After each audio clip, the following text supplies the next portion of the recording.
एक 76 साल की महिला को सिर्फ पेट दर्द, वीकनेस और बार बार वॉमिटिंग हो रही थी। शुरुआत में सिम्टम्स आम गैस्ट्रिक प्रॉब्लम जैसे लग रहे थे, लेकिन जब डॉक्टर ने डिटेल्ड इन्वेस्टिगेशन की तो पता चला कि उन्हें एक ऐसा रेयर कैंसर है जो सिर्फ कुछ लोगों में ही देखने को मिलता है। आखिर क्या है जेजूनल एडिनोकार्सिनोमा, इसके सिम्टम्स इतने कंफ्यूजिंग क्यों हैं और इसका ट्रीटमेंट पॉसिबल है या फिर नहीं, इसे समझते हैं। सबसे पहले समझते हैं कि आखिर केस क्या था। रीसेंट रिपोर्ट्स के मुताबिक एक 76 साल की महिला को काफी समय से एक्सट्रीम वीकनेस, एब्डोमिनल डिस्कम्फर्ट, बार बार वॉमिटिंग और एक बार फेंट होने की प्रॉब्लम हो रही थी। डिटेल टेस्ट के बाद डॉक्टर ने डायग्नोस किया कि उन्हें जेजूनल एडिनोकार्सिनोमा है, जो स्मॉल इंटेस्टाइन का एक रेयर कैंसर होता है। कैंसर काफी एडवांस स्टेज पर पहुंच चुका था और आसपास के ऑर्गन्स तक स्प्रेड भी हो गया था। इसी वजह से डॉक्टर्स को एक कॉम्प्लेक्स सर्जरी करनी पड़ी, जिसमें स्मॉल इंटेस्टाइन के अफेक्टेड हिस्से के साथ कोलन और लिवर का भी एक पोर्शन रिमूव करना पड़ा।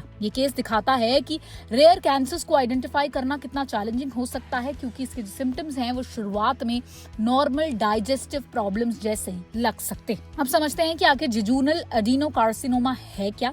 सबसे पहले समझना जरूरी है कि स्मॉल इंटेस्टाइन के 3 पार्ट्स होते हैं: ड्यूडेनम, जेजूनम और इलियम। जेजूनम स्मॉल इंटेस्टाइन का बीच वाला हिस्सा होता है, जहां न्यूट्रिएंट्स का मेजर एब्जॉर्प्शन होता है। जब इस हिस्से की इनर लाइनिंग के सेल्स अनकंट्रोल्ड तरीके से बढ़ने लगते हैं, तब जेजूनल एडिनोकार्सिनोमा डेवलप होता है। ये कैंसर स्मॉल बाउल एडिनोकार्सिनोमा का एक टाइप है। ध्यान देने वाली बात यह है कि स्मॉल इंटेस्टाइन हमारे डाइजेस्टिव ट्रैक्ट का सबसे लंबा हिस्सा है, लेकिन इसमें कैंसर बहुत ही रेयर होता है। गैस्ट्रोइंटेस्टिनल कैंसर्स में स्मॉल बाउल कैंसर्स का हिस्सा 5% से भी कम होता है और सभी कैंसर्स का 1% से भी कम होता है। इसके सिम्टम्स क्या होते हैं? जेजूनल एडिनोकार्सिनोमा का सबसे बड़ा चैलेंज ये है कि अर्ली स्टेज में इसके सिम्टम्स क्लियर नहीं होते। पेशेंट में कई नॉर्मल प्रॉब्लम देखने को मिल सकती है: बार बार पेट दर्द, नोशिया और वॉमिटिंग, वेट लॉस, भूख कम लगना, वीकनेस, अनीमिया, इंटेस्टिनल ब्लॉकेज की वजह से सीवियर पेन और वॉमिटिंग। प्रॉब्लम यह है कि ये सिम्टम्स एसिडिटी, अल्सर या फिर इंडाइजेशन जैसे कॉमन डिजीज से मिलते जुलते हैं। इसी वजह से डायग्नोसिस अक्सर डिले हो जाता है। अब समझते हैं कि आखिर ये कैंसर होता क्यों है। तो एक्सपर्ट के मुताबिक एग्जैक्ट कॉज हर पेशेंट के लिए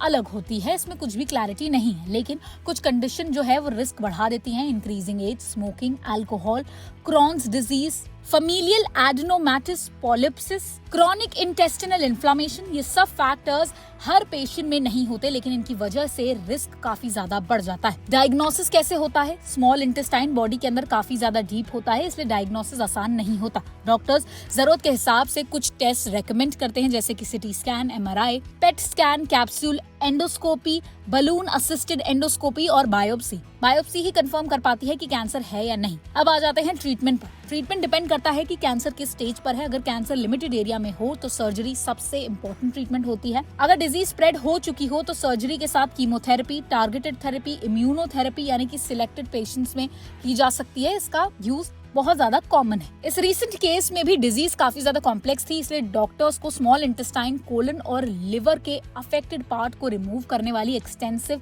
सर्जरी करनी पड़ी। इस कैंसर को कम्प्लीटली प्रिवेंट करना पॉसिबल नहीं था, लेकिन रिस्क कम करने के लिए स्मोकिंग अवॉइड कीजिए, अल्कोहल लिमिट कर दीजिए बिल्कुल, हेल्दी वेट मेंटेन करें, फाइबर रिच डाइट खाइए, फिजिकल एक्टिविटी करें। अगर फैमिली हिस्ट्री या फिर क्रॉनिक बाउल डिजीज है तो रेगुलर मेडिकल फॉलोअप करते रहिए। जेजूनल एडिनोकार्सिनोमा एक रेयर लेकिन सीरियस कैंसर है। इसका सबसे बड़ा चैलेंज ये है कि इसके सिम्टम्स शुरुआत में कॉमन स्टमक प्रॉब्लम्स जैसे लगते हैं, जिस वजह से डायग्नोसिस लेट हो सकता है। अगर आपको लगातार abdominal pain, unexplained weight loss, recurrent vomiting, blood या फिर अनीमिया जैसे सिम्टम्स दिख रहे हैं तो उन्हें इग्नोर ना कीजिए और गैस्ट्रोएंटरोलॉजिस्ट से कंसल्ट जरूर कीजिए, क्योंकि अर्ली डायग्नोसिस और टाइमली ट्रीटमेंट से ही आउटकम्स को काफी हद तक इम्प्रूव किया जा सकता है। तो ये केस हमें दिखाता है कि कैसे हमें छोटे छोटे सिम्टम्स को भी इग्नोर नहीं करना चाहिए, क्योंकि कब वही आपके लिए एक कैंसर जैसी बीमारी का रूप लेकर सामने आ जाए नहीं कहा जा सकता। तो अगर आपको ये वीडियो इन्फॉर्मेटिव लगी हो तो इसे लाइक और शेयर जरूर कीजिए और हेल्थ से जुड़ी हर छोटी बड़ी अपडेट के लिए जुड़े रहें ओनली माय हेल्थ के साथ।